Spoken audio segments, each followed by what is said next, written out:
Trouble in Paradise, written and narrated by Jaycee Morgan.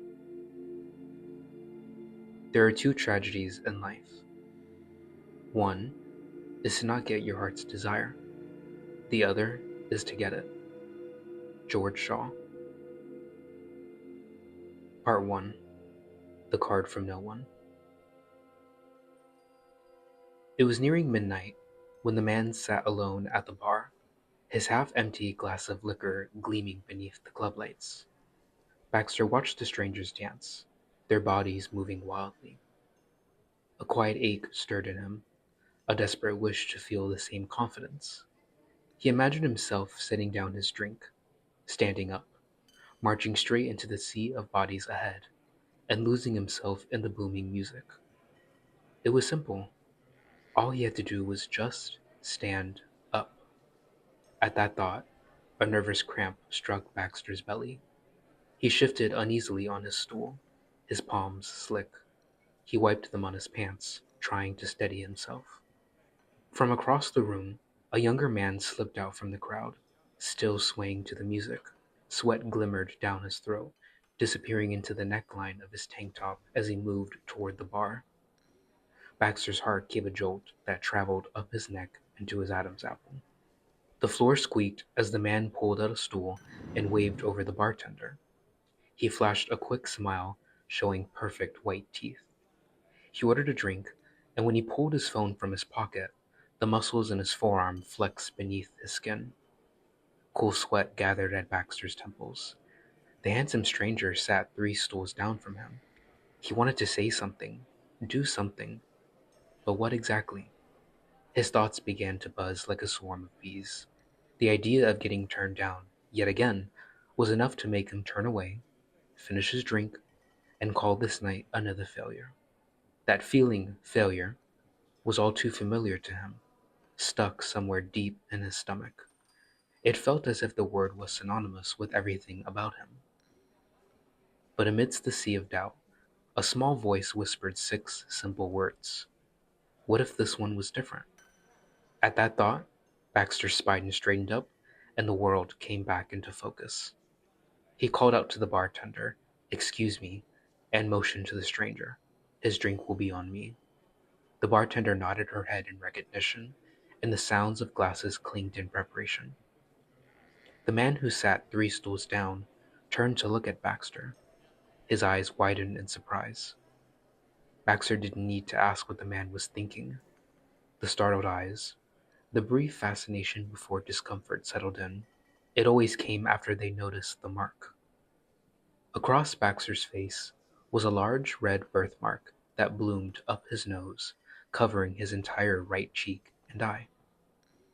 The man swerved his gaze, wandering down Baxter's shirt, peeking through the unbuttoned collar that exposed his chest before muttering, "Thanks." There was a spark of excitement in Baxter's chest. They stared at each other for only a moment before the man turned and looked down at his phone. Baxter nodded his head and smiled. "What's your name?" "I'm Leo." "Leo," he swallowed. "You look really good tonight."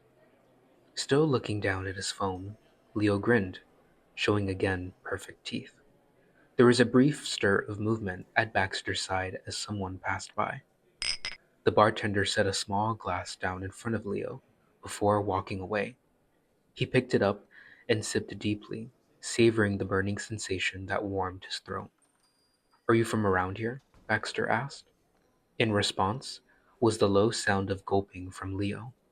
The silence between them stretched for what felt like seconds to minutes, making Baxter shift awkwardly on his stool. Leo continued drinking until he emptied his glass and thumped it back down. He licked his upper lip. "Yeah, I live by Wynwood." A small writhing doubt began to grow somewhere in Baxter's stomach. "Do you come here often?" he added hopefully. Leo slid his empty glass aside, tucked his phone into his pocket, and turned to Baxter. His voice was steady when he spoke. "Thanks for the drink, but I would never fuck someone that looked like you." A large brick had slid down Baxter's chest and into his stomach. His cheeks flushed red. Leo got up from his stool and disappeared into the crowd, leaving Baxter alone at the bar. The excitement from a few moments before had vanished as if it had never been.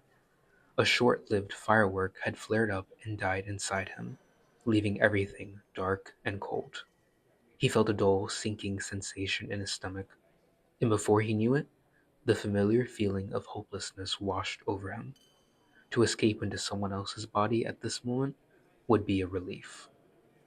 He turned back to his drink and drained it, but as he went to set the glass back down, his eye caught a flash of white. An empty business card had been placed beside his cup. He picked up the empty card, confused. He was about to crumple it when he noticed something off.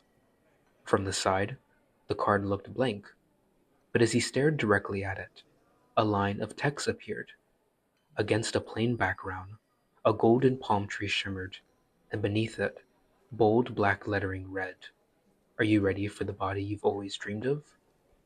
Baxter paused, staring blankly at the words until his eyebrows furrowed. He tilted the business card to the side, and the text suddenly vanished, then reappeared when he held it directly in front of him. He leaned back and scanned around to spot who would have placed the card beside him.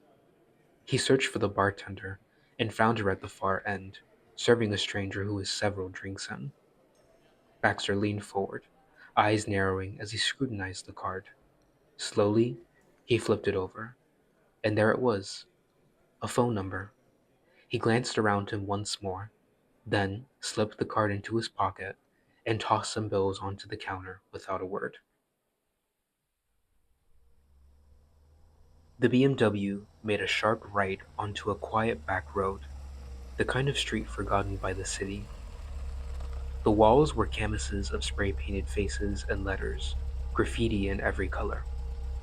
The car slowed and parallel parked in front of a green pay-by-phone sign that leaned crooked against the scorching Miami sun. Baxter shifted the gear into park and sat in silence, listening to the low whooshing from his AC vents. He had dreamt about this day for what felt like a lifetime. Ever since he dialed the number on that business card, the weeks had moved as if under a haze. Suspense and excitement hung over him like a low hanging cloud. How do you find people who are willing to do this? Baxter asked on the night he made the call, speaking quietly into his phone. The woman on the line spoke with a calm and steady confidence. "All the bodies in our program come from fully consenting donors," she explained. "Many of them enroll because they want to leave something meaningful behind. For many, offering their physical self is the legacy they want to have, to serve a purpose beyond their own life. By participating, you're honoring a wish they made with complete clarity." As the woman continued, Baxter couldn't help but notice the tightness in his chest soften. His bank account would be gutted once the check he'd written that morning cleared, his hands trembling as he signed it. But he reminded himself he would be fine. Things always found a way of sorting themselves out. The universe had its cruel sense of humor, but sometimes it gives you a miracle.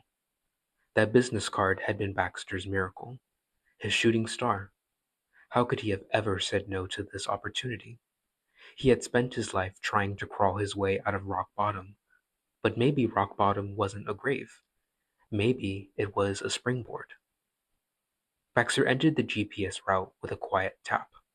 His thumb lingered on the screen as he flipped through the apps, stopping at a starred email that read, "Please arrive for your appointment at least 15 minutes in advance and pay for 3 hours of parking time. If for any reason your time spent with us exceeds this limit, we will pay the remaining balance.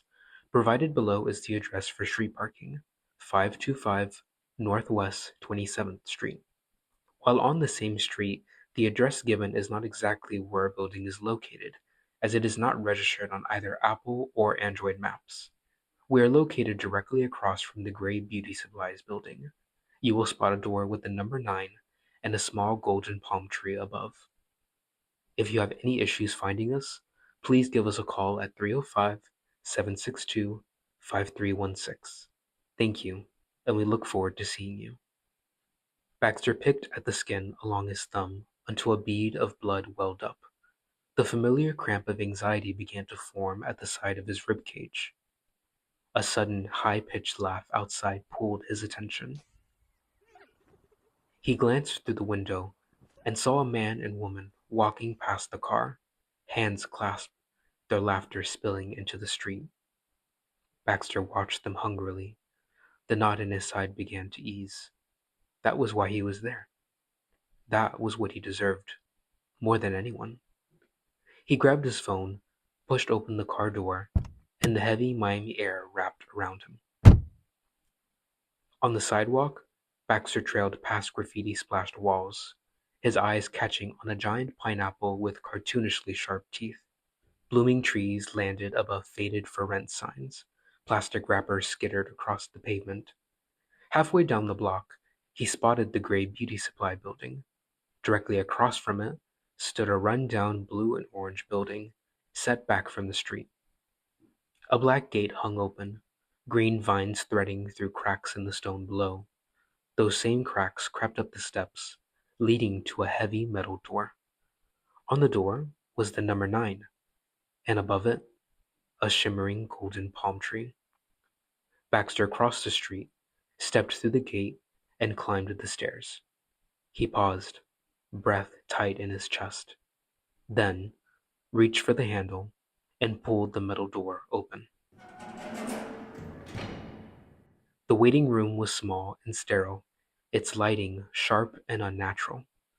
2 rows of chairs lined the walls, leading up to a reception desk where a woman sat with a phone pressed to her ear, fingers tapping across her keyboard. Baxter walked past the chairs and stopped at the desk. She smiled at him, but raised a finger for him to wait. He nodded, shifting his weight as he looked around the empty room. When she hung up, she folded her arms neatly and gave him a practiced smile. "Hi, how can I help you?" "I'm here for an appointment." "Name?" "Baxter Winslow." "Can I see your ID?" He slipped out his wallet, pulled the card free, and passed it over. She examined it, typed into her computer, then slid it back. "Perfect. We've got you scheduled for this afternoon at 2:30. Once the procedure's finished, the nurse will give you your new driver's license." She pointed in front of her to a clipboard with a pen tethered to it. "Please sign in." Baxter picked up the clipboard and scanned the list of names, one after the other, stretching back several days. He found the first empty line and added his information. The receptionist clicked again at her screen. "I'm seeing here you said you'd be paying by check. Is that right?" "Yes." "Do you have it with you?" Baxter pulled a folded slip of paper from his wallet, hidden beneath other cards. He smoothed it flat and handed it over. She inspected it, then tucked it neatly into a lockbox.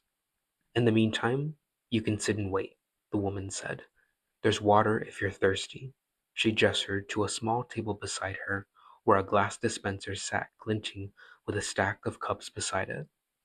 "When they're ready, they'll call your name." Baxter murmured a thank you, took a cup, and turned the hatch on the dispenser. The water splashed, cool and clear. As he sat down, a faint buzzing drifted through the silence. He looked up. On the opposite wall hung an ad. A young man and woman stood side by side, shirtless, their skin radiant, their smiles fixed. Their eyes seemed to follow him. Above them, bold letters read, "Are you ready for the body you've always dreamed of? Make an appointment today." Baxter lowered his gaze, lifting the cup toward his lips, then froze. A housefly had landed on the water, its tiny legs thrashing helplessly. Its body twisted, sending ripples across the surface, before going still.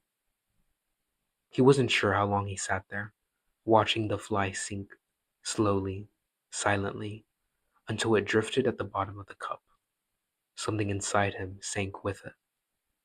Then, somewhere down the hallway, a voice called his name.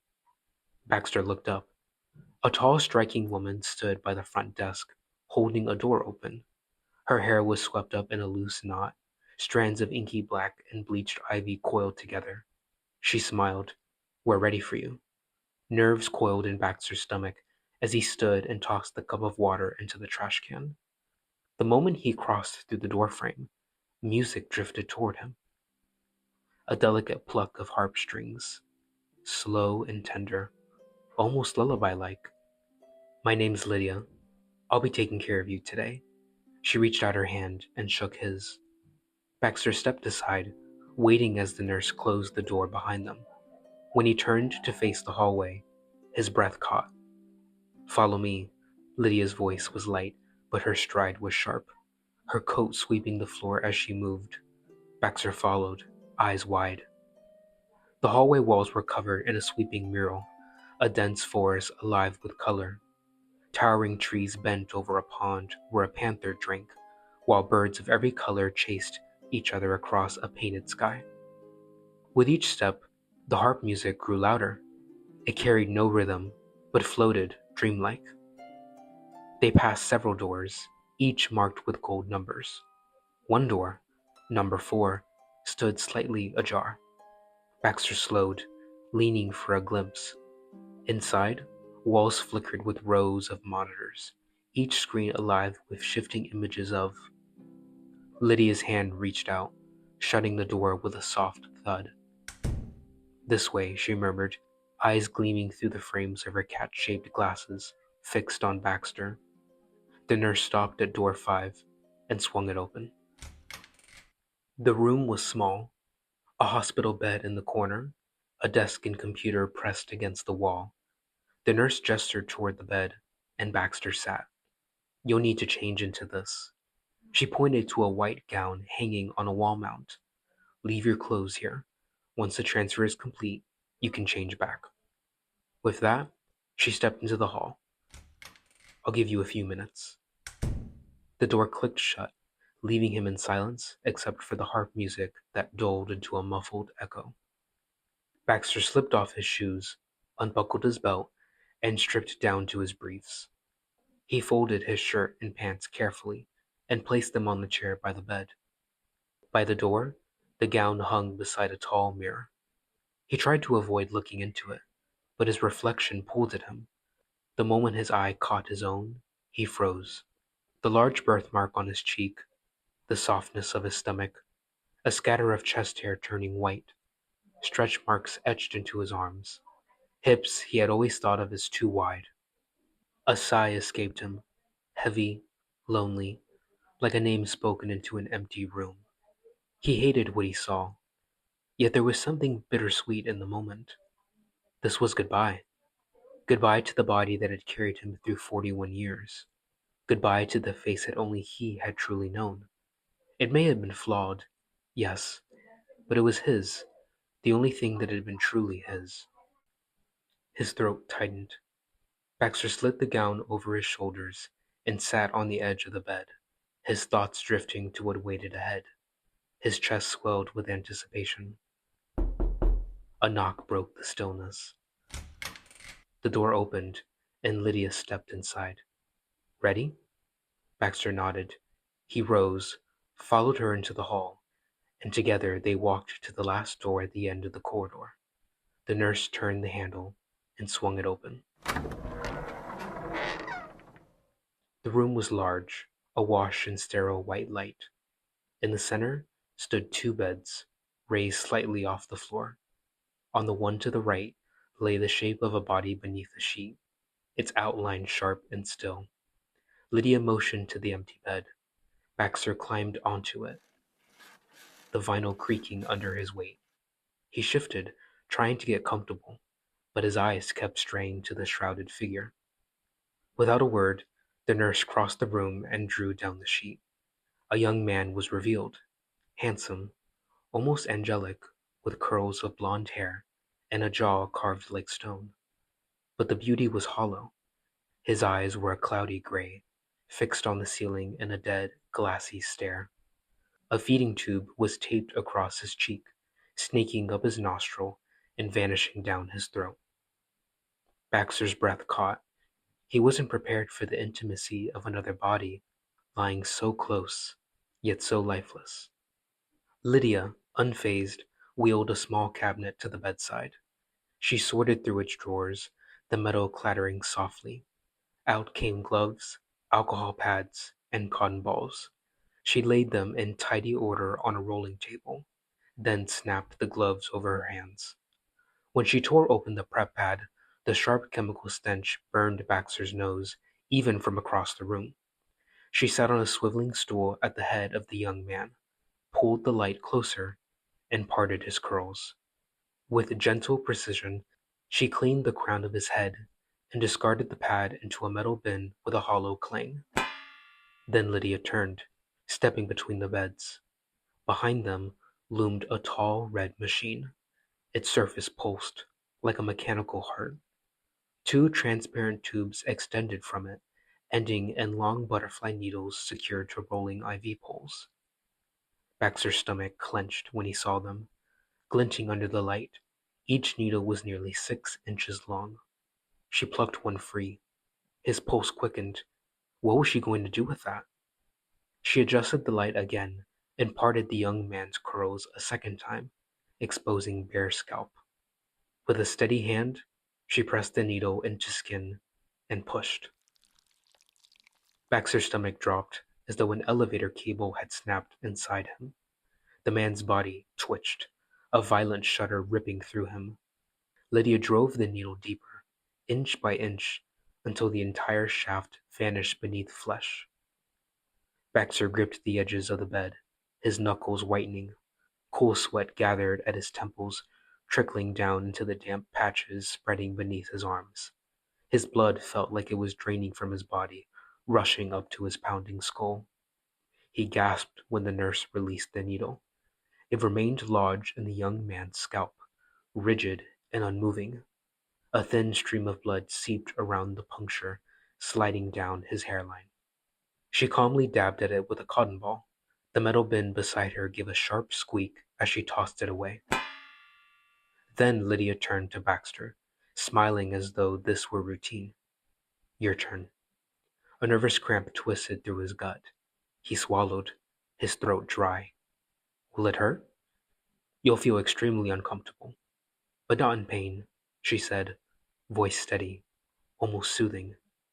Baxter let out a shaky breath. He glanced down and saw sweat stains blossoming across his gown, spreading like ink. The nurse reached behind his bed and swung forward a curved steel frame. Baxter flinched as it descended over him, settling with mechanical precision over his head. The padded arms pressed at his temples, a cushioned strap across his forehead with a soft but final click. His shoulders tensed. It's just a stabilizer, she said, adjusting the fit. We can't have you flinching during insertion. The words rattled in his chest. He swallowed hard, trying not to think about the fact that he was being restrained. A low hum rose from the red machine as the nurse pressed a button. Air whistled from its vents, faint but steady, like the sound of breathing. The sharp scent of alcohol stung his nose when she tore open another prep pad. Baxter flinched as the cool touch pressed against his scalp. His whole body shivered. Lydia paused, her voice softening. Hey, you'll be okay. Baxter gave a small nod, though his breath heaved with each breath.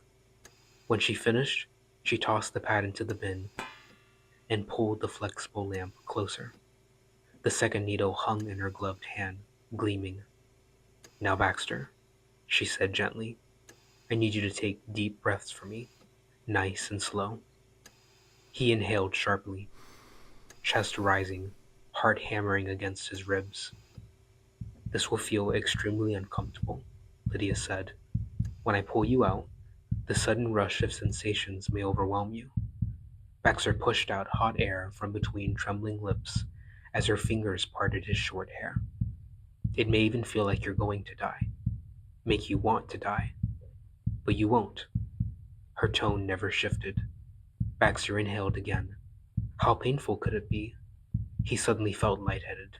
Do you want me to warn you before I put it in? He clenched his eyes shut and gripped the bed rails until his knuckles burned. No, he hissed through his teeth. Just do it. The needle punctured Baxter's scalp with a sharp sting. A rush of tingling currents flooded his skull. Every thought that swirled inside his head began to melt away. As the needle burrowed deeper, Warmth spread from his scalp, down his neck, into his shoulders. He felt weightless, but the warmth quickly morphed into a throbbing pain. His body began to twitch uncontrollably. Lydia pushed a button labeled "Pull" on the red machine. The next thing Baxter knew, his skull was being pressed in from all directions. He could not breathe. There were metal clamps tightening, digging into his brain. His eardrums were being crushed. A deafening whoosh roared in his ears. Baxter's eyes wrenched open against his will. Blinding white blurred into jagged shapes. Then his eyeballs rolled back. They were being squished into the back of his skull. His vision was suddenly plunged into darkness. The nerve endings in Baxter's body fired wildly. His fingers and toes went numb, icy as if submerged in freezing water. Then the dark split apart. A kaleidoscope detonated. Flashes of color assaulted his vision. Deep reds, sickly yellows, and bright blues erupted violently from every direction. Between each flare came flashes of black. A black void stretched beyond Baxter, reaching in every direction. It wasn't the kind of darkness that pressed against the eyes. It felt alive, as though it breathed in silence. Beneath his feet, the ground was slick and cold. Baxter glanced down to find himself standing on an infinite plane of glass that reflected no light. But then, something shifted in the depths below. Far beneath him, perhaps 50 feet, a shape drifted in the gloom. Baxter squinted, straining to make it out. A figure hung suspended in midair, perfectly still. But just as suddenly as he had noticed it, it vanished. A violent burst of color exploded across his vision, and a roar filled his ears. His mind was stripped away from his body, his consciousness slipped away, and the world went completely dark.